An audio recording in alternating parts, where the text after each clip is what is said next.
Blood covered the little girl's hands as she grabbed Marcus and screamed that they beat her mother and she was dying, and the janitor felt 4 years of carefully buried instincts roar back to life. The woman gasping on the floor had minutes left, and only the medical secret he'd spent years hiding could save her. Before we continue, don't forget to subscribe to the channel, like the video, and comment where in the world you're watching from. Let's go. The fluorescent lights of Riverside General Hospital buzzed with their familiar mechanical hum as Marcus Webb pushed his cleaning cart down the empty corridor. It was 2:47 in the morning, that strange dead hour when the hospital felt like a ship adrift in a dark ocean, and he was the only soul awake to witness its lonely passage. The wheels of his cart squeaked rhythmically against the polished linoleum, a sound so familiar it had become the soundtrack of his life for the past 4 years. He didn't mind the solitude. In fact, he preferred it. The night shift meant fewer questions, fewer eyes, fewer chances for anyone to see past the gray uniform and wonder who he really was. Marcus had perfected the art of invisibility. He kept his head down, his movements efficient and practiced. He knew every corner of this hospital, every storage closet, every shortcut through the labyrinth of hallways. He knew which doctors were kind and which ones walked past him as if he were part of the furniture. He knew the nurses who would smile and say good morning even at 3 in the morning, and he knew the security guards who would share their coffee on particularly cold nights. But none of them knew him.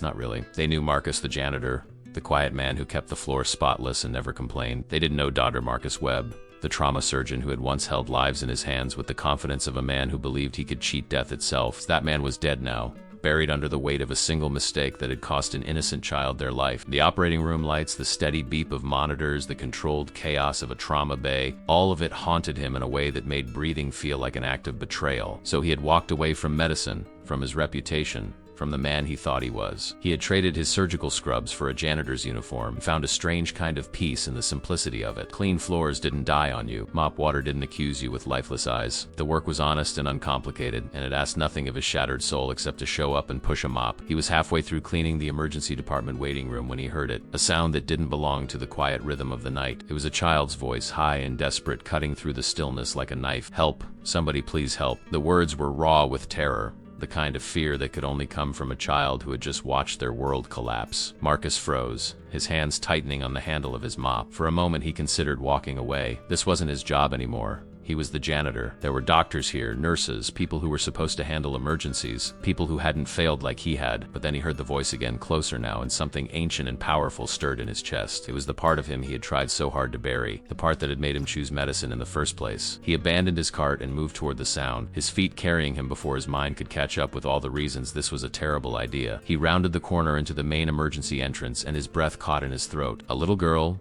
no more than 7 years old, stood just inside the automatic doors. Her clothes were disheveled, her face streaked with tears, and her small hands were covered in blood. Behind her, slumped against the glass doors, was a woman, the child's mother, he realized with a sickening lurch of his stomach. The woman was barely conscious, her head lolling to one side, her breathing shallow and labored. Her face was a horrific canvas of violence, swollen and bruised, one eye completely shut. Blood matted her dark hair and trickled from a gash on her temple. Her shirt was torn and stained with more blood, and the way she held her ribs told Marcus that the damage wasn't just on the surface. This was bad. This was very bad. The little girl saw him, and her eyes, wide and desperate, locked onto his with the kind of hope that made his chest ache. "Please," she sobbed, running toward him. "They beat my mom. She's dying. You have to help her. Please, mister, please." Marcus felt the world narrow to a single point of focus. The familiar roar of adrenaline filled his ears, the same chemical rush he had felt 1,000 times in the operating room. His mind, dormant for so long, suddenly blazed to life, cataloging injuries, assessing priorities, calculating odds. He could see the signs of severe head trauma, possible internal bleeding, probable broken ribs. The woman needed immediate medical attention or she would die right here on this cold hospital floor. "Where is everyone?" Marcus demanded, his voice sharp and commanding in a way it hadn't been in years. "Where are the nurses? Where's the triage desk?" Little girl shook her head frantically. "Nobody came. I rang the bell, but nobody came. We came in through the side door because Mama couldn't walk anymore." Marcus looked toward the triage station and realized it was empty. A sign taped to the window read, "Staff meeting in progress. Emergency cases use main entrance." But they had used the side entrance, the one that was technically supposed to be locked after midnight. The security guard must have propped it open again, a common but dangerous habit. And the staff meeting, a brief huddle that happened during the quietest hours, meant that for these crucial minutes the emergency department was running on a skeleton. No one had seen them come in, no one knew they were here. The woman made a wet gurgling sound and Marcus saw blood bubble at the corner of her mouth. Lung injury, possibly a pneumothorax. She didn't have minutes. She had seconds. Every cell in his body screamed at him to act, but his hands remained frozen at his sides. He wasn't a doctor anymore. He had given up that right. He had no authority here, no credentials, No permission to touch a patient. If he intervened and something went wrong, if she died because he was rusty or broken or cursed, then he would have destroyed another life, and he couldn't survive that. He wouldn't survive that. But then the little girl grabbed his arm with both of her small blood-covered hands, and she looked up at him with eyes that held the entire universe of her love and desperation. "Please," she whispered, "she's all I have. Don't let her die." In that moment, Marcus saw another child's face, the one that haunted his dreams, the one whose eyes had gone still under the operating room lights while he frantically tried to stop the bleeding. He had failed that child. He had been too slow, too hesitant, too human, and that failure had broken something fundamental inside him. But this child, this desperate little girl with blood on her hands and hope in her eyes, was standing in front of him right now. She was real. She was here, and her mother was dying. Marcus made a decision. It wasn't a conscious choice, not really. It was the part of him that had been a healer long before he had been a surgeon, the part that couldn't walk away from suffering no matter how much his own demons screamed at him to run. He dropped to his knees beside the woman, his janitor's uniform suddenly feeling like armor instead of a disguise. His hands, steady and sure despite 4 years of pushing a mop, reached out and gently touched the woman's neck, finding her pulse. It was thready and weak, fluttering like a dying bird. He had maybe 2 minutes to stabilize her before her body gave up entirely. "Stay with me," he said, his voice low and calm, the voice of a doctor speaking to a patient on the edge of the abyss. His fingers moved with practiced efficiency, tilting her head to open her airway, checking for obstructions. Her breathing was ragged and uneven, each inhale a struggle. He could hear the distinctive rattle of fluid in her lungs. Definitely a collapsed lung, possibly bleeding into the chest cavity. He needed equipment, he needed help, but most of all, he needed time, and time was the one thing she didn't have. The little girl hovered beside him, her whole body trembling. "Is she going to die?" she asked, her voice small and broken. "Not if I can help it," Marcus said, and the certainty in his own voice surprised him. It was the voice of Dr. Marcus Webb, the surgeon who had once believed he could save anyone. He looked up at the little girl, his eyes intense. "What's your name, sweetheart?" "Emma," she whispered. "Okay, Emma, I need you to be brave for me. Can you do that?" She nodded, tears streaming down her face. "I need you to run to that desk over there," Marcus said, pointing to the nurse's station. "There's a red button on the wall behind it. It says emergency. I need you to press it as hard as you can and don't stop pressing it until people come. Can you do that for me?" Emma nodded again and took off running, her small feet slapping against the polished floor. Marcus turned his full attention to the dying woman in front of him. He placed his hands on her chest, feeling for the rise and fall of her breathing, assessing the damage. He could feel the unnatural give of broken ribs under his finger, could hear the wet sucking sound that meant air was escaping into places it shouldn't be. Her right lung had collapsed. He was sure of it now. If he didn't do something immediately, she would suffocate on her own blood. He looked around desperately, his mind racing through options. He was a janitor. He had no medical equipment, no authority, no backup, but he had his knowledge, and in this moment, that would have to be enough. He spotted his cleaning cart a few feet away, and an idea formed in his mind. It was desperate and improvised and completely insane, but it was better than watching her die. He grabbed the cart and wheeled it over, his hands already reaching for the supplies. He found what he needed: a pair of heavy-duty latex gloves, a bottle of antiseptic cleaner, and in the bottom compartment a small toolkit he kept for minor repairs. Inside was a pair of scissors and something that might, in a pinch, work as a makeshift chest tube. His hands moved with a speed and precision that came from years of training, from muscle memory that apparently hadn't forgotten, even after 4 years of disuse. He cut away the woman's shirt, exposing the bruised and battered skin of her chest. He could see the telltale asymmetry, the way the right side barely moved with her failing attempts to breathe. He counted ribs with his fingers, finding the space between the 4th and 5th rib on her right side. This was going to hurt her. This was going to be barbaric and crude and nothing like a proper sterile procedure, but it was going to save her life. In the distance, he heard the emergency alarm begin to wail, a piercing sound that would bring every available staff member running. Emma had done her job. Help was coming, but it wouldn't arrive in time. He had maybe 30 seconds before the woman's heart gave out entirely. 30 seconds to do what needed to be done. Marcus took a deep breath, his hands steady despite the terror coursing through his veins. He pressed his fingers against the woman's skin, feeling for the exact spot, the place where he could relieve the pressure crushing her lung. And then, with the precision of a man who had done this procedure 100 times in a sterile operating room, he began to work. The night shift janitor vanished, and in his place was a trauma surgeon fighting against death itself, armed with nothing but a cleaning cart and 4 years of buried skill. The woman's life hung in the balance, and for the first time in 4 years, Marcus Webb allowed himself to be exactly what he had always been, a healer. The world narrowed to nothing but the woman's failing body and the makeshift tools in Marcus's hand. He worked with the controlled urgency of a man performing a dance he knew by heart, even though every rational part of his brain was screaming that this was madness. Using a pen tube from his pocket and the scissors from his toolkit, he created what trauma surgeons called a needle decompression, a crude but effective way to release the pressure building in her chest cavity. The moment he inserted the improvised tube between her ribs, he heard the distinctive hiss of escaping air, and her chest wall, which had been rigid and unmoving, suddenly expanded with a desperate, life-saving breath. The woman's eyes fluttered open for just a a moment, unfocused and glazed with pain but open. She was still alive. Marcus's hands moved to her neck, checking her pulse again. Stronger now. Not by much, but enough to buy her precious minutes. He grabbed a clean towel from his cart and pressed it firmly against the gash on her head, applying pressure to slow the bleeding. His mind was already 3 steps ahead, cataloging the other injuries he could see and the ones he couldn't. Possible spleen laceration, definite rib fractures, severe concussion, and likely internal bleeding that would need imaging and surgery. But she was breathing. For now, that was enough. The double doors to the emergency department burst open with a crash that echoed through the corridor. A team of nurses and residents poured through, their faces a mixture of confusion and alarm. Leading them was Dr. Patricia Chun, the head of the emergency department, a sharp-eyed woman in her 50s who ran her department with military precision. She took in the scene in an instant, the janitor kneeling over a bloodied patient, medical supplies scattered around him, a terrified child standing by the nurse's station with her hand still pressed against the emergency alarm. "What in God's name is going on here, doctor?" Chun demanded, her voice cutting through the chaos like a scalpel.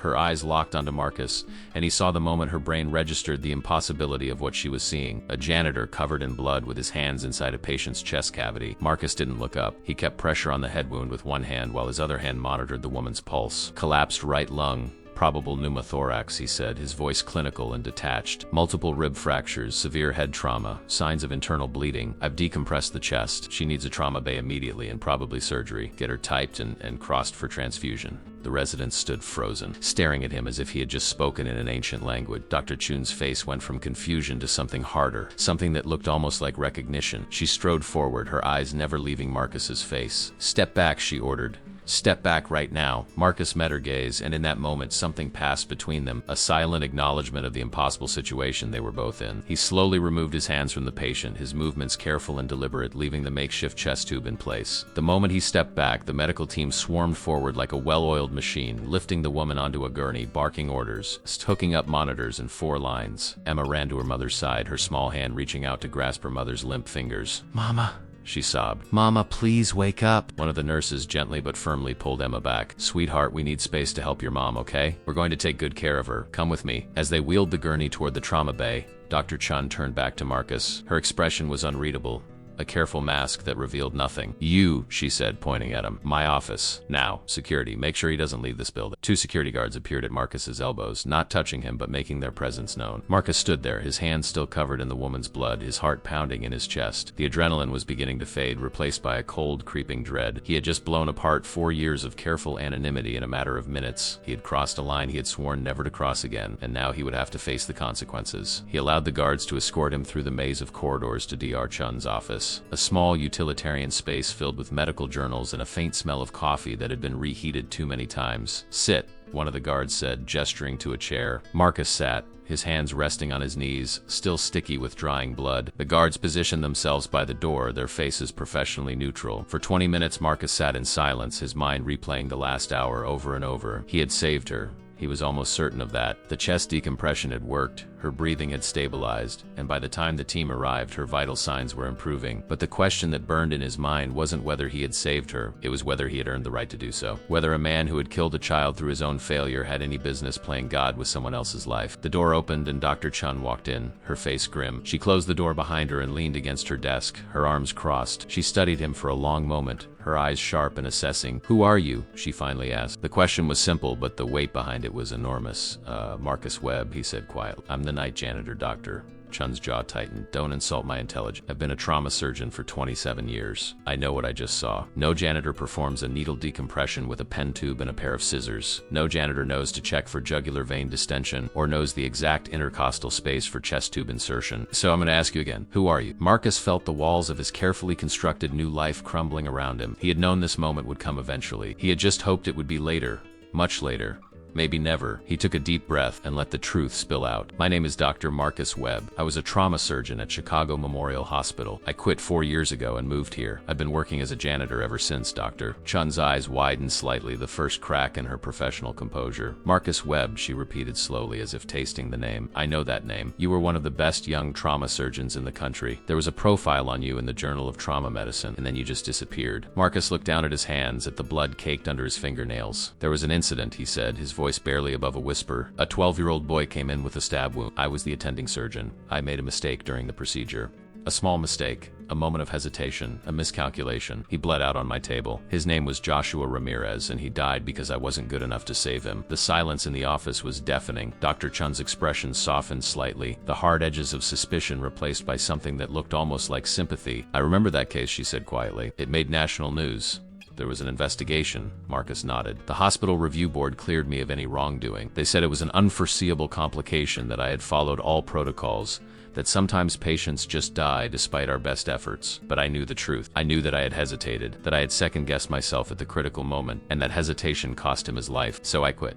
I walked away from medicine because I couldn't trust myself anymore. I couldn't stand in an operating room knowing that I was capable of that kind of failure. Dr. Chun was silent for a long moment, her eyes studying him with an intensity that made him feel exposed. And yet tonight, she said slowly, when you saw a dying woman and a terrified child, you didn't hesitate. You acted. Why? The question pierced through Marcus like a blade. He didn't have a good answer. He had asked himself the same thing in the moments after the medical team had taken over, trying to understand why his body had moved when his mind had been screaming at him to stay away. I don't know, he admitted. Maybe because there was no one else. Maybe because that little girl looked at me like I was her only hope. Or maybe because I'm just a fool who can't let go of who he used to be. Doctor. Chun pushed off from her desk and walked to the window, staring out at the dark parking lot below. The woman you saved tonight is named Carla Martinez, she said. She was beaten nearly to death by her ex-husband in front of her daughter. Emma called 911, but by the time the ambulance arrived, Carla had fled on foot, terrified he would find them at the house. She made it here on sheer willpower, probably knowing it was her only chance. Doctor. Chun turned back to face him, and there were tears in her eyes, though her voice remained steady. The team just finished stabilizing her. She's going into surgery in 10 minutes. The thoracic surgeon confirmed your assessment: collapsed lung, fractured ribs, and a lacerated spleen. But because you acted when you did, because you kept her breathing long enough for us to get there, she's going to live. That little girl is going to have her mother because a janitor broke every rule in the book and remembered how to be a doctor. Marcus felt something crack open inside his chest, something that had been sealed shut for 4 years.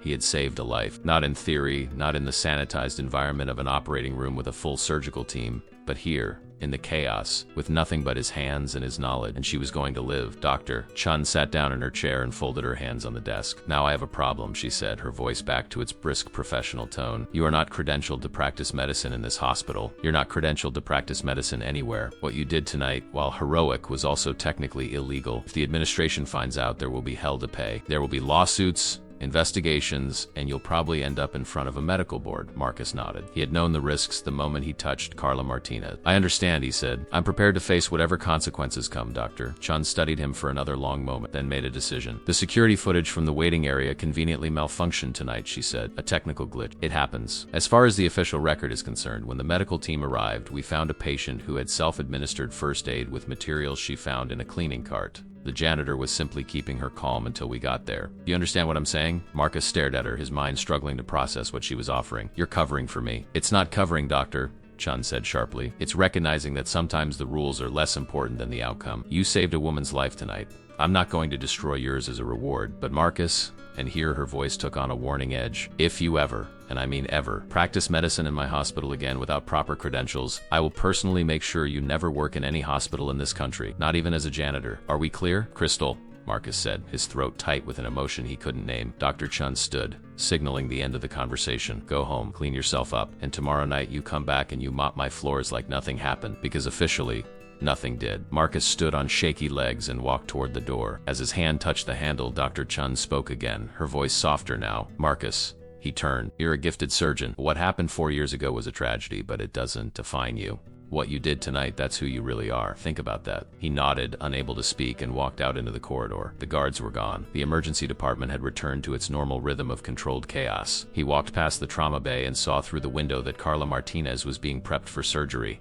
surrounded by a team of specialists, and sitting in a chair by the nurse's station. Wrapped in a blanket and clutching a juice box was Emma. She saw him and her face lit up with recognition. Mister, she called out, jumping from her chair and running toward him. You saved my mama. The nurse said you saved her. Marcus knelt down so he was at eye level with her. His heart felt too big for his chest. Your mama is very strong, he said gently. She fought hard to get here to get help for herself, and for you I just helped a little bit. Emma threw her small arms around his neck and hugged him with all the fierce gratitude a 7-year-old could muster. Thank you, she whispered. Thank you for not letting her die. As Marcus held the little girl, feeling her tears soak into his shoulder, he felt something he hadn't felt in 4 years. Not redemption, not exactly, but something close. A tiny crack of light in the darkness he had been living in. Maybe Dr. Chun was right. Maybe what happened tonight didn't erase his past, but it reminded him of something he had forgotten. He was a healer, and maybe, just maybe, he could learn to be one again. Marcus didn't go home that night. He couldn't. Instead, he sat in his car in the hospital parking lot as dawn broke over the city, painting the sky in shades of pink and gold. His hands, scrubbed clean but still bearing faint traces of blood under his fingernails, rested on the steering wheel. He stared at them as if they belonged to a stranger. These were the hands that had killed Joshua Ramirez. These were also the hands that had saved Carla Martinez. He didn't know how to reconcile those two truths. He didn't know which version of himself was real and which was the lie he had been telling himself for 4 years. The passenger seat held his phone, which had been buzzing intermittently for the past hour.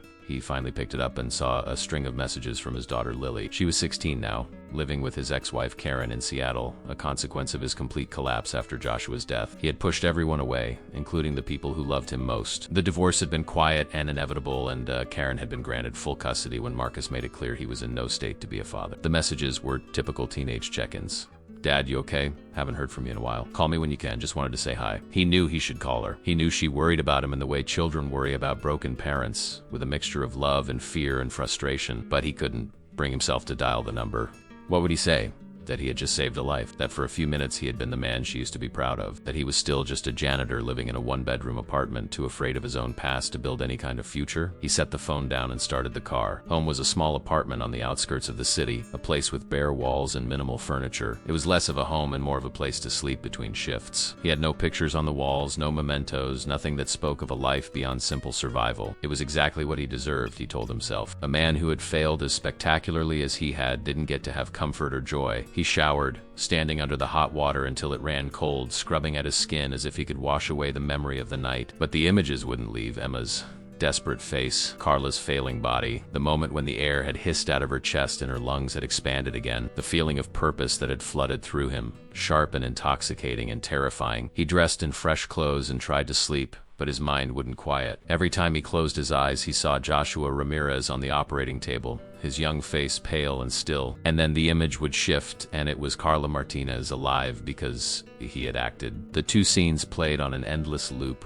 a torturous comparison he couldn't escape. At 3 in the afternoon, he gave up on sleep and made himself coffee. He sat at his small kitchen table and stared at nothing, his mind turning over Dr. Chun's words. You're a gifted surgeon. What happened 4 years ago was a tragedy, but it doesn't define you. But it did define him. It had to, because if Joshua's death didn't define him, if it was just a tragic footnote in an otherwise successful career, then it meant his death didn't matter, and Marcus couldn't accept that. Joshua Ramirez deserved to be remembered. He deserved to be the reason Marcus never picked up a scalpel again. That was the only tribute Marcus knew how to give. His phone rang, startling him out of his thoughts. He looked at the screen and saw an unknown number. He almost didn't answer, but something made him pick up. Hello, Mr. Webb, this is Patricia Chun from Riverside General. There was a pause. I'm calling about Emma Martinez. Marcus's chest tightened. Is she okay? Is her mother okay? Carla came through surgery beautifully, Dr. Chun said, and he could hear the smile in her voice. She's in recovery now and should make a full recovery, but Emma has been asking for you. She won't leave the hospital and she keeps telling the nurses that she wants to thank the man who saved her mom. I know this is highly irregular, but I thought you should know. Marcus felt a strange pull in his chest, a mixture of warmth and fear. The idea of seeing Emma again, of facing the gratitude in her eyes, felt like standing at the edge of a cliff. He didn't deserve her thanks. He had just done what anyone with medical training would have done, but even as he thought it, he knew it wasn't true. He had done what he had sworn never to do again. He had trusted himself with a life. I don't think that's a good idea, Marcus said quietly. She should focus on her mother, not on me. There was a long pause on the other end of the line. Marcus, doctor, Chun said, and her voice had lost its professional edge. That little girl sat in a waiting room for 6 hours while her mother was in surgery. She didn't cry. She didn't complain. She just sat there clutching a stuffed bear one of the nurses gave her, and every time someone walked by, she asked if they had seen the nice man who helped her mama. She needs closure. She needs to know that heroes are real. Give her that. The word hero made Marcus flinch. He was no hero. Heroes didn't let children die on their operating tables. Heroes didn't run away and hide for 4 years. Heroes didn't have to be begged to visit a little girl who just wanted to say thank you. But he heard himself saying, I'll come tonight before my shift. Thank you, doctor, Chun said simply and hung up. Marcus sat with the phone in his hand, staring at the blank wall of his apartment, and wondered what he had just agreed to. At 7 that evening, he walked through the main entrance of Riverside General,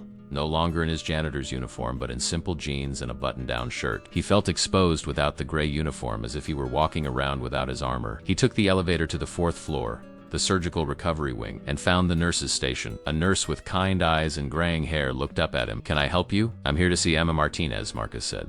Dr. Chun called me. The nurse's face broke into a warm smile. Oh, you're the janitor. Emma's been talking about you non-stop. Come on, I'll take you to her. She led him down a quiet corridor to a private room. Through the window, Marcus could see Carla Martinez sleeping peacefully in the hospital bed, her face still bruised but no longer deathly pale, and sitting in a chair pulled up beside the bed holding her mother's hand was Emma. She had changed out of her blood-stained clothes into a donated t-shirt that was far too big for her, and her hair had been braided neatly, but her eyes still held that same fierce determination he had seen the night before. The nurse knocked gently on the door and opened it. Emma, you have a visitor. Emma's head whipped around, and when she saw Marcus, her entire face lit up with joy. It's you, she exclaimed, jumping out of her chair. Marcus stepped into the room, suddenly feeling awkward and uncertain. Hi, Emma, he said softly. I heard you wanted to see me. She ran to him and wrapped her arms around his waist, hugging him with surprising strength. You came, she said, her voice muffled against his shirt. I was afraid you wouldn't come. Marcus's hands hovered uncertainly before he gently patted her back. Of course I came. How are you doing? How's your mom? Emma pulled back and looked up at him with eyes that seemed far too old for her 7 years. Mama's going to be okay, she said. The doctor said she was very, very sick, but that you helped her breathe until they could fix her. She said you were very brave. Marcus felt his throat tighten. Your mom was the brave one, Emma. She got herself here even though she was hurt. Takes real courage. Emma shook her head stubbornly. You were brave too. The nurse told me that you used cleaning stuff to help her because there wasn't time to wait. She said you're actually a real doctor, but that you work as a janitor now. Is that true? Marcus glanced at the nurse, who gave him an apologetic shrug before quietly slipping out of the room to give them privacy. He looked back at Emma and saw the curiosity and admiration in her eyes. He didn't want to lie to her. She deserved better than lies. I used to be a doctor, he said carefully, but I'm not anymore. I made a mistake a long time ago and someone got hurt because of it. So I stopped being a doctor and started cleaning floors instead. Emma's brow furrowed in confusion. But you saved my mama. How is that a mistake? That's different, Marcus said, struggling to find words a child would understand. Sometimes people get second chances, but that doesn't mean they deserve them. Emma seemed to consider this for a moment. Then she reached out and took his hand. Her small fingers wrapped around his, warm and trusting. My teacher says that everyone makes mistakes, she said solemnly. She says what matters is that you try to do better. You tried to do better. You've saved my mama. The simple certainty in her voice, the absolute faith of a child who had seen him at his best and decided that was who he really was, broke something loose in Marcus's chest. He felt tears prick at his eyes and he blinked them back, not wanting to cry in front of this brave little girl.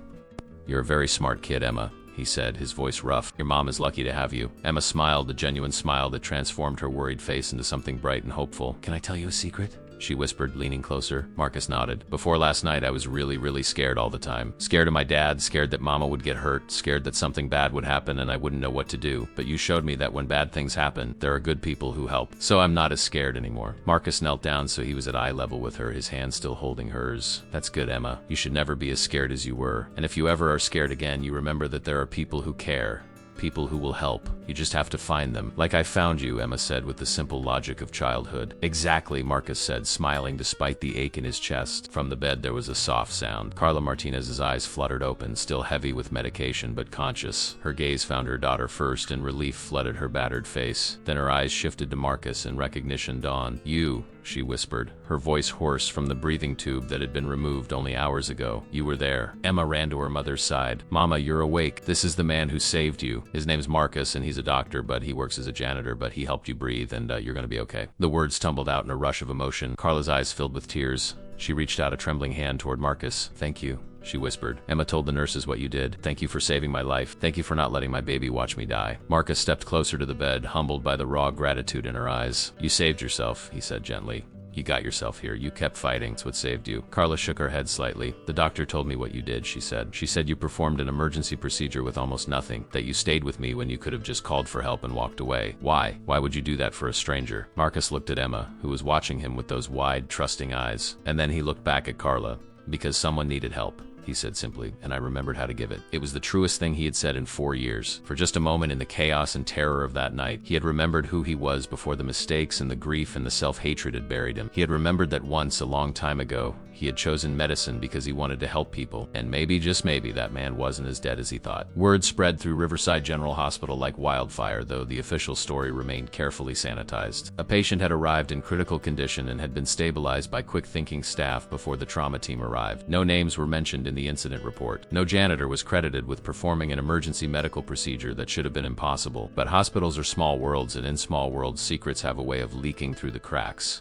the nurses knew. The residents who had arrived to find a perfectly executed chest decompression. And they talked in break rooms and over coffee, their voices low but their admiration clear. Someone had saved a life with nothing but a cleaning cart and raw skill. Someone had done what they all hoped they would have the courage to do in an impossible situation. Marcus felt the weight of their glances as he pushed his cart through the corridors during his night shifts. The looks had changed. Where before he had been invisible, a piece of the hospital furniture that no one noticed, now he caught nurses watching him with curiosity. A few of the younger residents nodded respectfully when they passed him in the hallway. One even stopped him to ask a question about his cleaning schedule that was clearly just an excuse to study his face, as if trying to match the legend to the man. Marcus hated it. He had chosen invisibility for a reason, and now that shield had been stripped away. He felt exposed, vulnerable, like an insect pinned under glass for examination. Dr. Chun kept her word about the security footage and the official report, but she also did something else. 3 days after the incident, Marcus found an envelope taped to his locker in the custodial closet. Inside was a simple handwritten note on hospital letterhead. "My office, tomorrow, 3 p.m. It wasn't a request. Marcus showed up at the appointed time, still in his janitor's uniform, his hands smelling faintly of bleach. Dr. Chun's office looked different in the daylight, less intimidating and more tired. The stacks of medical journals seemed higher, the coffee stains on the desk more prominent. Dr. Chun herself looked exhausted, her hair pulled back in a messy bun, her eyes shadowed with the kind of fatigue that came from too many consecutive shifts. She gestured for him to sit,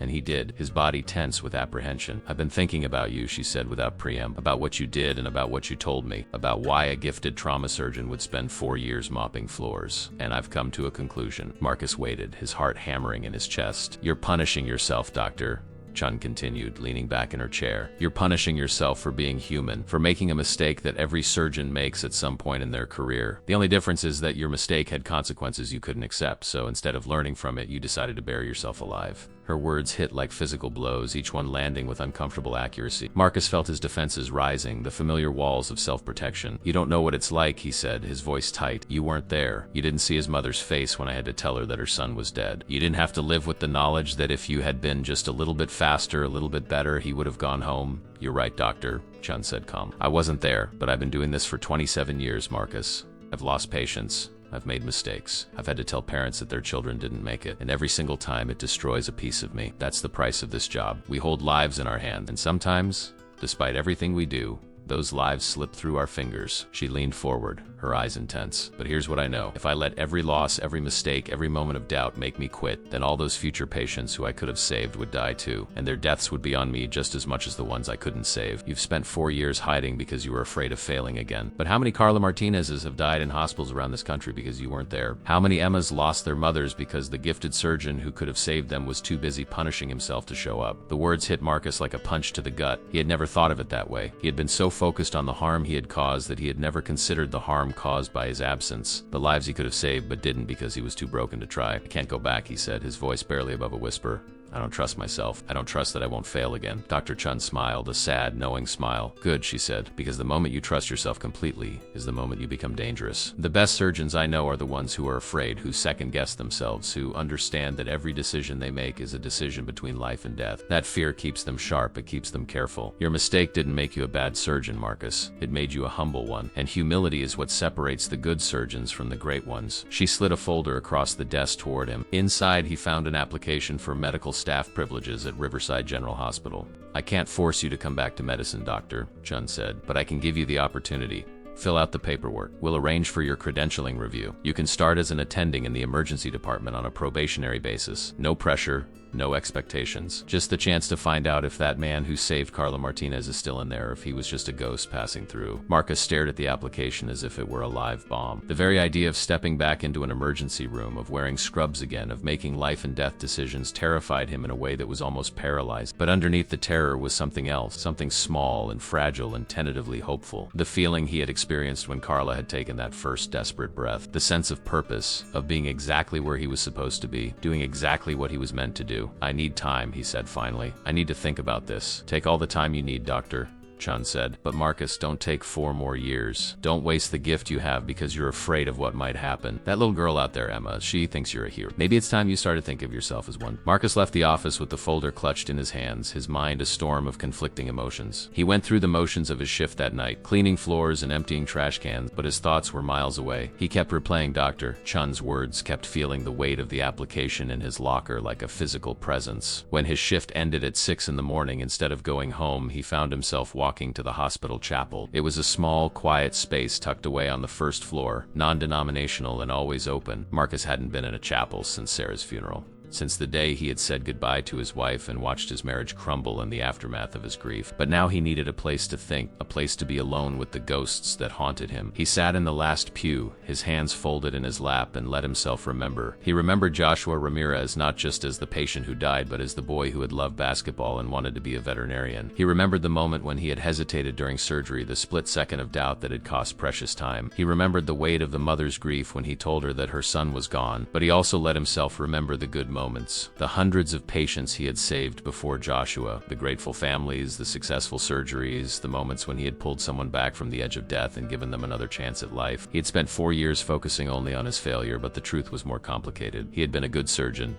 Not perfect, but good, and maybe that was enough. He thought about Carla Martinez, about the way her chest had expanded when he released the pressure, about Emma's fierce hug and her simple faith that he was a good person. He thought about what Dr. Chun had said about the future patients who might die because he was too afraid to try, and slowly, painfully, he began to understand that his self-imposed exile hadn't been about protecting others from his failure. It had been about protecting himself from the possibility of more pain. He'd been a coward, hiding behind the martyr's narrative that he was too broken to heal. The truth was harder to face. He was afraid of failing again, afraid of losing another patient, afraid of discovering that he wasn't as good as he once thought he was. But fear, he realized, wasn't a good enough reason to abandon the thing he had been born to do. As the morning sun streamed through the chapel's stained glass windows, painting the pews in shades of blue and gold, Marcus made a decision. He pulled out his phone and dialed a number he hadn't called in months. It rang 3 times before a sleepy voice answered. "Dad, is everything okay?" Lily's voice, so familiar and so distant, brought tears to his eyes. "Hey, sweetheart," Marcus said, his voice thick with emotion. "I'm sorry I woke you. I just wanted to hear your voice." There was a pause, and he could hear the confusion and concern in her silence. "Dad, it's 6 in the morning.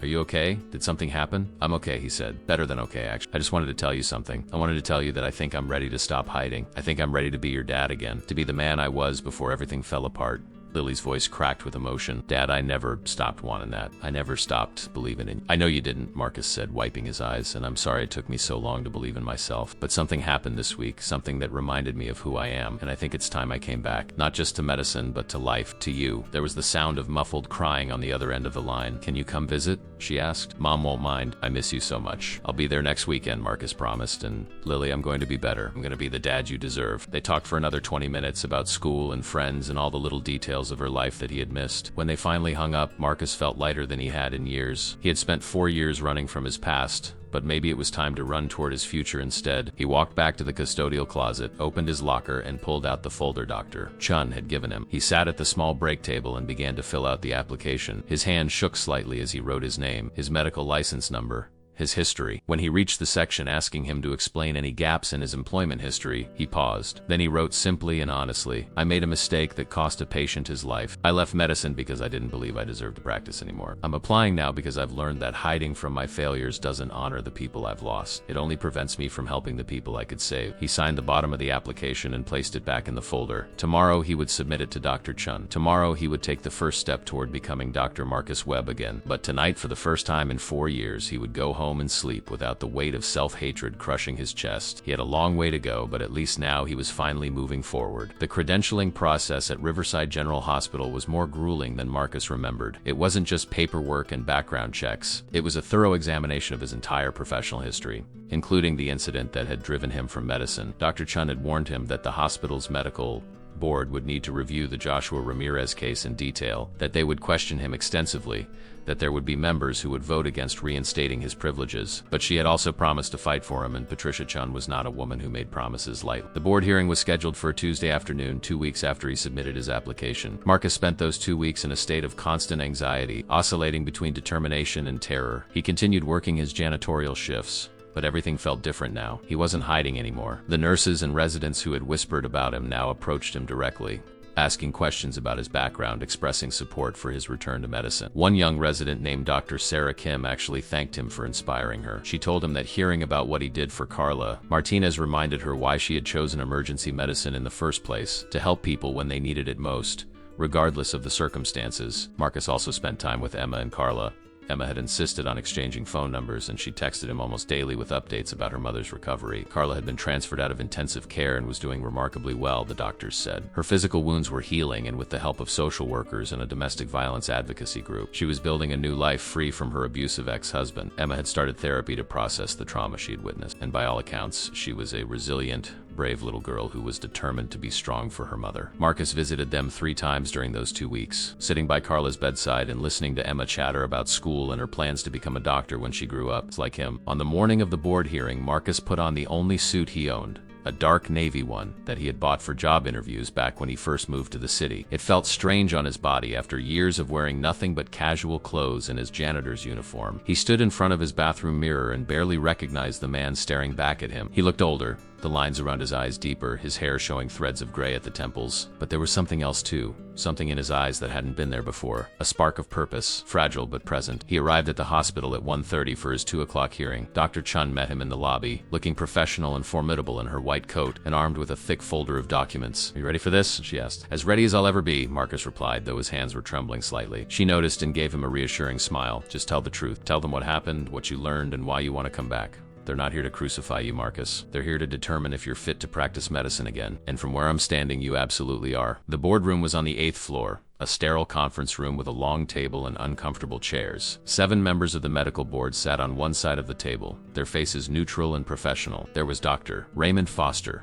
the chief of surgery, a stern man in his 60s with silver hair and a reputation for being uncompromised. Next to him sat Dr. Anjali Patel, the head of cardiology, a brilliant woman known for her fairness and her sharp questions. The others were department heads and senior physicians, all people who held Marcus's professional future in their hands. Marcus took his seat across from them, Dr. Chun sitting beside him as his advocate. The chairman of the board, Dr. Foster, called the meeting to order and began with a recitation of the facts. Dr. Marcus Webb, formerly an attending trauma surgeon at Chicago Memorial Hospital, was applying for medical staff privileges at Riverside General after a 4-year absence from clinical practice. The reason for his absence was the death of a patient during surgery, a 12-year-old boy named Joshua Ramirez. The hospital review board at Chicago Memorial had cleared Dr. Webb of negligence, but he had voluntarily resigned shortly after. Dr. Foster looked up from his papers and fixed Marcus with a penetrating stare. "Dr. Webb, I want to hear from you directly. Tell us what happened that day. Tell us why you left medicine, and tell us why you think you should be allowed to practice again." Marcus took a deep breath and began. He described the day Joshua Ramirez came into his emergency room, a victim of a street stabbing. He described the severity of the injuries, the decision to take him to surgery immediately, the moment during the operation when he encountered unexpected bleeding. He described his hesitation, the split second where he questioned his approach, and the consequences of that hesitation. "Joshua bled out on my table," Marcus said, his voice steady despite the pain of the memory. The review board said it was an unavoidable complication, that even with perfect execution, his injuries were likely fatal. But I knew the truth. I had hesitated. And in trauma surgery, hesitation kills. "Why did you hesitate, doctor?" Patel asked, her voice gentle but probing. "Was it lack of skill? Fatigue? Something else?" Marcus considered the question carefully. "It was fear," he admitted. "Joshua reminded me of my nephew.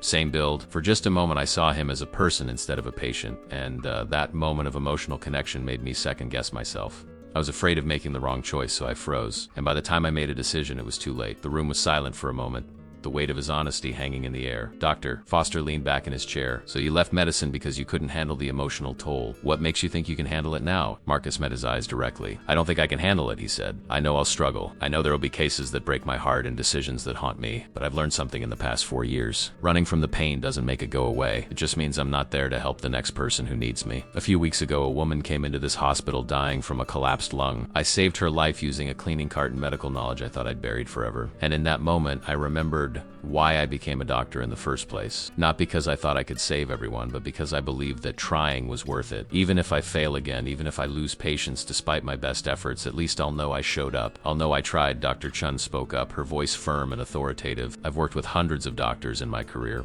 I've seen the brilliant ones, the adequate ones, and the dangerous ones. Dr. Webb is brilliant.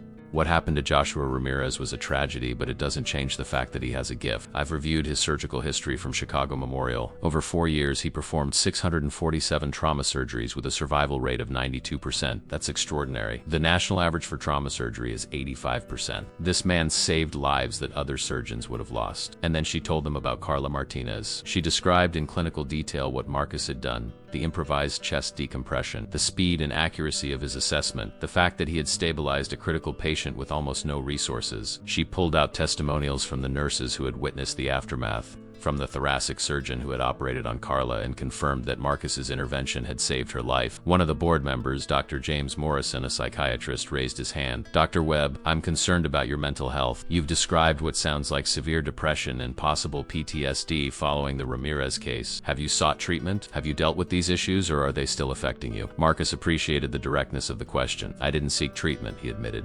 "I should have, but I didn't. I dealt with it by withdrawing from everything and everyone. I lost my marriage, my relationship with my daughter, and my sense of self. But in the past few weeks, I've started to reconnect. I've started therapy. I'm rebuilding my relationship with my daughter. I'm not saying I'm fixed, Dr. Morrison. I'm saying I'm finally willing to do the work to get better. And part of that work is facing the thing that broke me instead of running from it." The questions continued for another hour. They asked about his clinical skills, whether 4 years away had dulled his abilities. Marcus admitted that he would need to complete a refresher course, that he would need supervision initially, that he understood he couldn't just walk back into an operating room and pick up where he left off. They asked about his judgment, whether he could be trusted to make sound decisions under pressure. Marcus pointed to Carla Martinez as evidence that his instincts were still sharp. They asked about his commitment, whether he would flee again if things got difficult. Marcus couldn't promise he wouldn't struggle, but he promised he wouldn't run.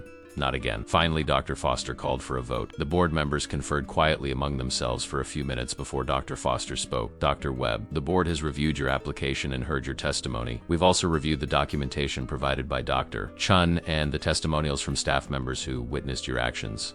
By a vote of 6-1, we have decided to grant you provisional medical staff privileges in the emergency department." Marcus felt his heart leap into his throat. He had expected rejection, had braced himself for disappointment, and now he was being given a second chance. "The provisional status, Dr. Foster continued, means you will work under direct supervision for the first 90 days. You will complete a trauma surgery refresher course. You will undergo regular evaluations of your clinical performance and your mental fitness to practice. If at any point we believe you are a danger to patients, these privileges will be revoked immediately. Do you understand and accept these terms?" "I do," Marcus said, his voice thick with emotion. Thank you for taking a chance on me." After the hearing, Dr. Chun walked him out of the boardroom, her face beaming with satisfaction. "You did well in there," she said. "You were honest. You were humble, and you showed them that you understand what's at stake. Now comes the hard part, actually doing the work." "I'm ready," Marcus said, and for the first time in 4 years, he believed it. Dr. Chun handed him a schedule. "You start your refresher course next Monday. It's a 4-week intensive program covering trauma protocols, new surgical techniques, and emergency medicine updates. You'll be paired with Dr. Kim as your supervising physician for your first shifts. She specifically requested to work with you." Marcus remembered the young resident who had thanked him for inspiring her. He felt a surge of gratitude for the unexpected support. That night, Marcus called Lily and told her the news.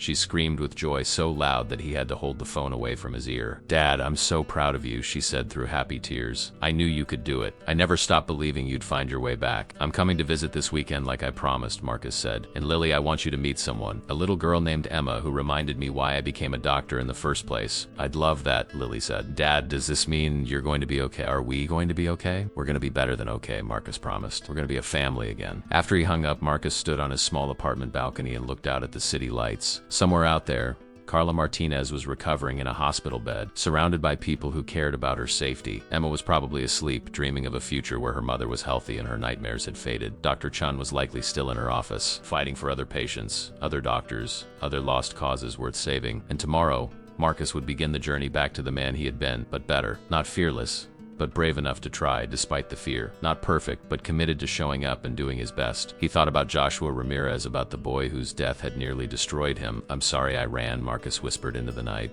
"I'm sorry I let your death make me a coward, but I'm going to honor your memory by saving the people I can. I'm going to be the doctor you deserve." The city lights blurred as tears filled his eyes, but they were different tears than the ones he had cried for 4 years. These were tears of release, of letting go, of finally forgiving himself enough to try again. The road ahead would be difficult, but for the first time since that terrible day in the operating room, Marcus Webb was ready to walk it. The trauma surgery refresher course started on a Monday morning at 7 sharp. Marcus arrived 30 minutes early, dressed in the scrubs that Dr. Chun had provided, feeling like an imposter in his own skin. The training room was in the hospital's simulation center, a state-of-the-art facility that hadn't existed when he left medicine 4 years ago.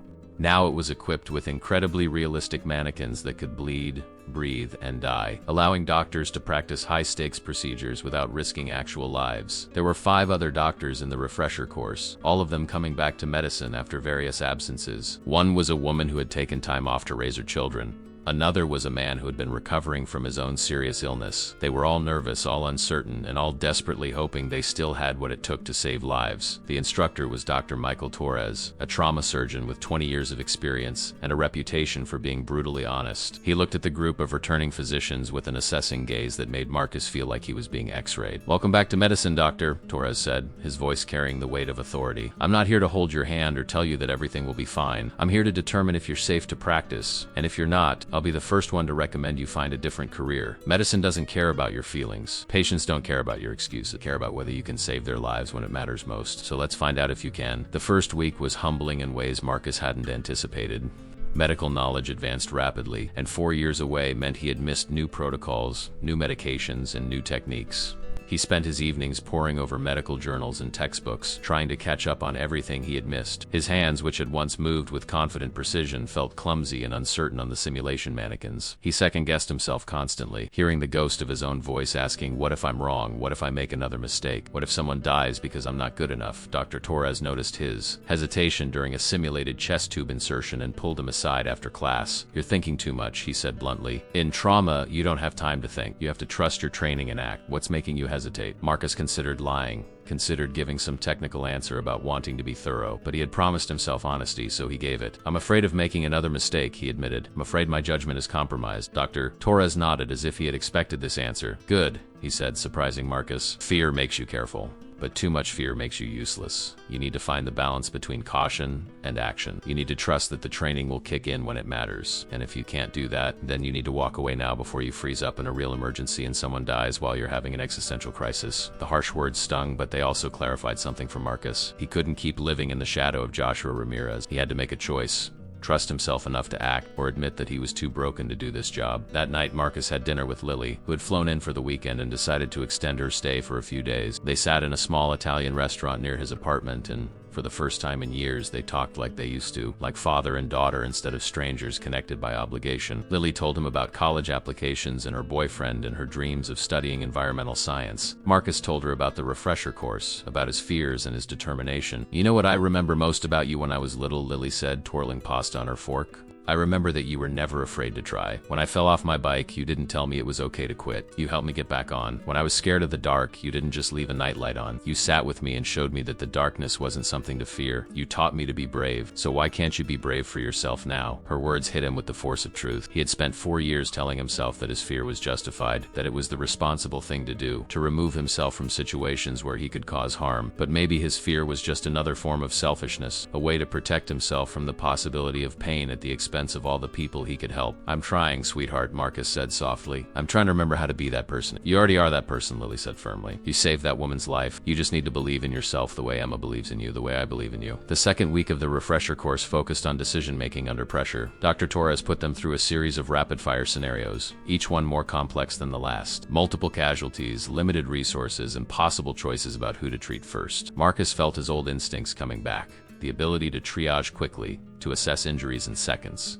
to make the hard calls about who had the best chance of survival. But there was one scenario that nearly broke him: simulated pediatric trauma, a child who had been hit by a car. The mannequin was small, the injuries were severe, and Marcus found himself frozen, his hands hovering over the child's body, unable to act. All he could see was Joshua Ramirez. All he could hear was the flat line of the heart monitor. Dr. Torres stopped the simulation and dismissed the other doctors. When they were alone, he turned to Marcus with an expression that was stern but not unkind. "Talk to me," he said. "What just happened?" "I can't do kids," Marcus said, his voice shaking. "I thought I could, but I can't. Every time I see a child, I see the one I lost." Dr. Torres was quiet for a moment. Then he said something Marcus didn't expect. "I lost a 10-year-old girl during my residency. Bike accident. I did everything right, but she had a brain bleed I couldn't stop. For 2 years after that, I couldn't work in pediatrics without having panic attacks. You know what my mentor told me?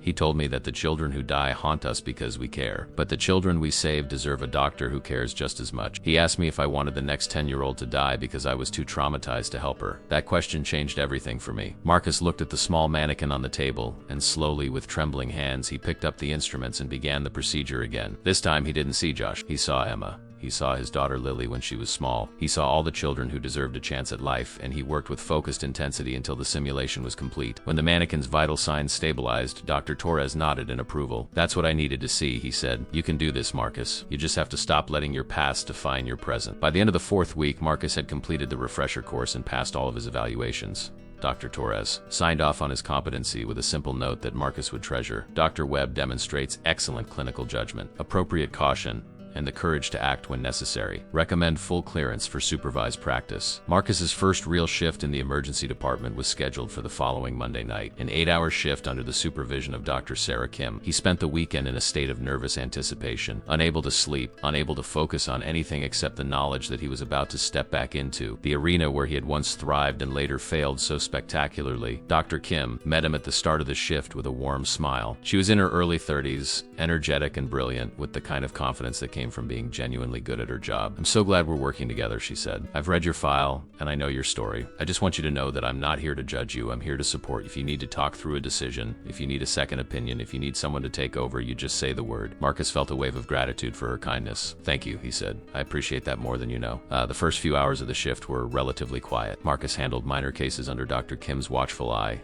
a sprained ankle, a child with a fever, an elderly man with chest pain that turned out to be indigestion. He felt rusty but functional, his hands remembering the rhythms of examination and treatment. Then at 11:30, the calm shattered. The ambulance radio crackled to life with a report that made Marcus's blood run cold. "Incoming trauma, multiple gunshot wounds, ETA 3 minutes.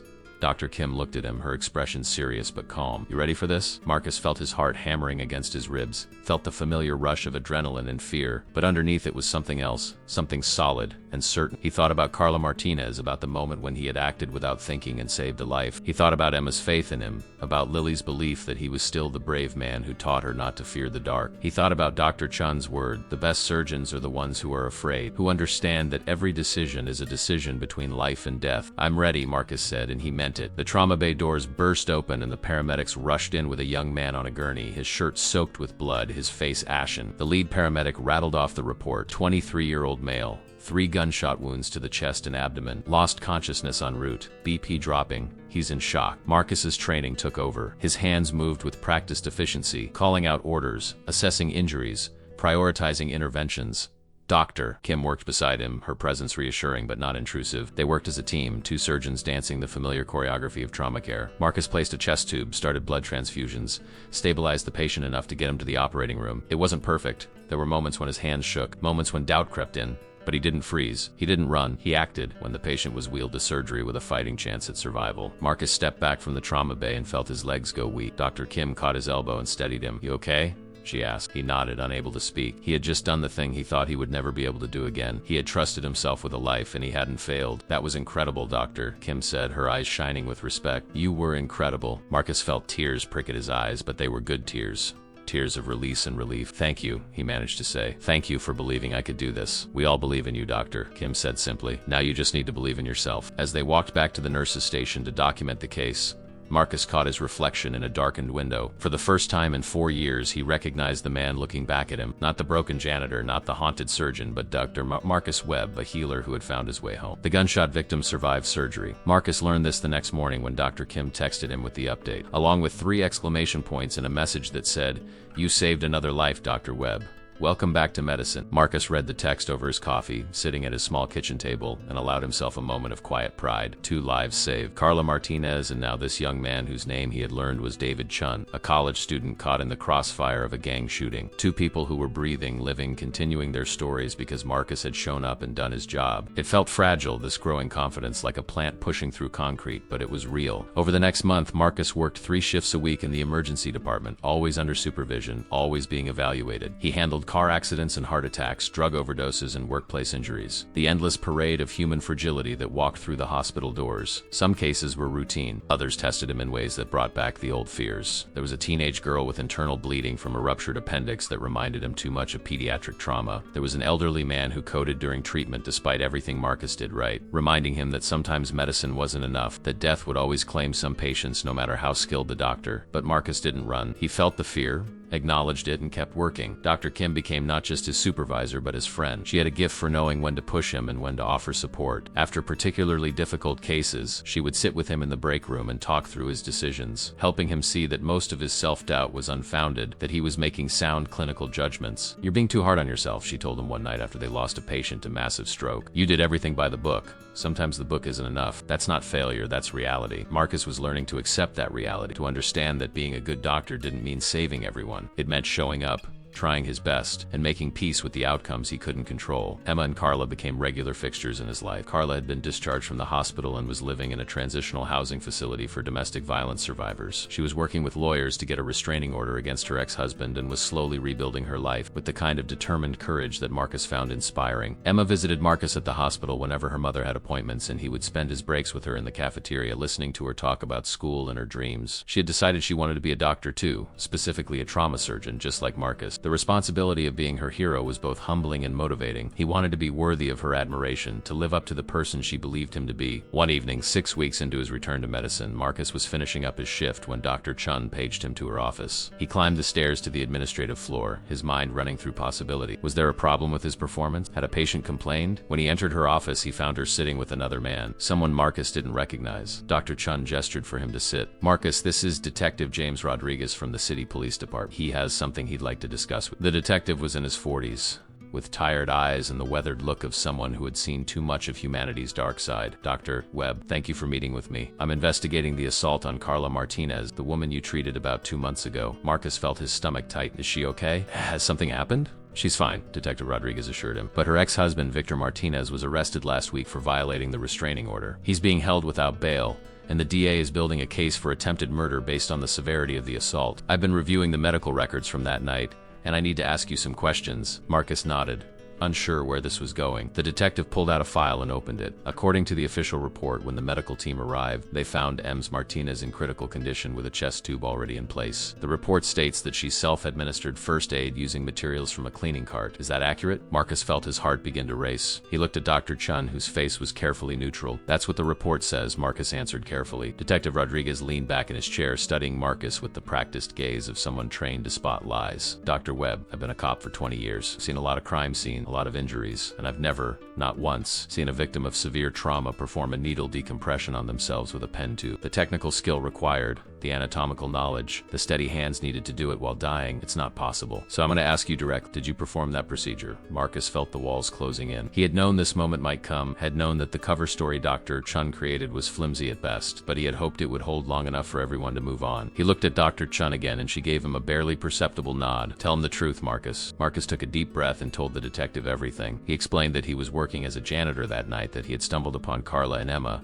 that he had acted on instinct using his old medical training. He explained about his past, about Joshua Ramirez, about why he had been mopping floors instead of practicing medicine. He explained that Dr. Chun had covered for him to protect him from legal consequences. When he finished, Detective Rodriguez was silent for a long moment. Then, surprisingly, he smiled. "Dr. Webb, I'm not here to arrest you. I'm here to thank you. Carla Martinez is alive because you broke the rules. Her daughter still has a mother because you acted when no one else could. The DA wants to make sure that when this case goes to trial, we have our facts straight. We need you to testify about the extent of Carla's injuries, about how close she came to dying. Your testimony will help put a violent man in prison for a long time." Relief flooded through Marcus. "You mean I'm not in trouble?" Detective Rodriguez shook his head. "The hospital has already cleared you, Dr. Chun here made sure of that. And frankly, the city isn't in the business of prosecuting people who save lives. We have enough actual criminals to deal with, but I do need to amend the official report to reflect what really happened that night. Are you willing to cooperate?" "Of course," Marcus said. "Whatever Carla needs, I'll do it." After the detective left, Dr. Chun closed her office door and turned to Marcus with a satisfied smile. "I told you that you were a hero. Now it's going to be official record." Marcus felt uncomfortable with the label. "I'm not a hero. I just did what needed to be done." "That's exactly what heroes do," Dr. Chun said. "They do what needs to be done when everyone else is frozen or absent or too afraid to act." The trial was scheduled for 3 months later, but the case against Victor Martinez was so strong that his lawyers recommended a plea deal. He would serve 15 years in prison for aggravated assault and attempted murder with no possibility of parole. Carla wouldn't have to testify,